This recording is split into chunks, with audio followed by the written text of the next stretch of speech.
Probably not a long one. CSX locomotives. Oh, that's interesting. That's interesting.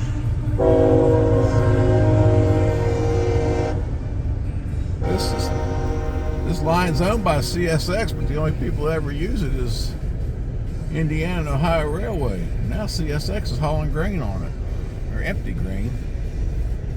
I'll be damned. Turn the radio down. I'll post this on YouTube. A unit train. Wait till I tell Brian about that.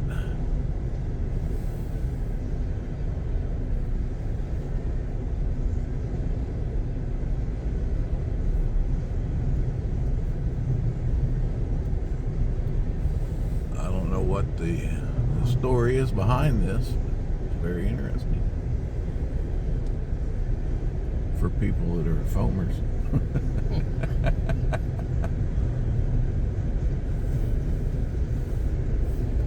Somebody wrote AWOL. It's a play on words. I'll never understand graffiti.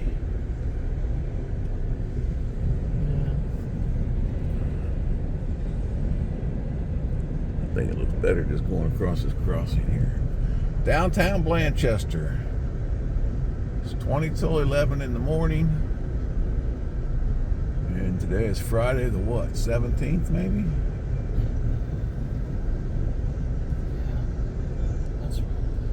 Yeah, I guess that's right. Doesn't matter if it is or isn't. Now the question is, where is he going?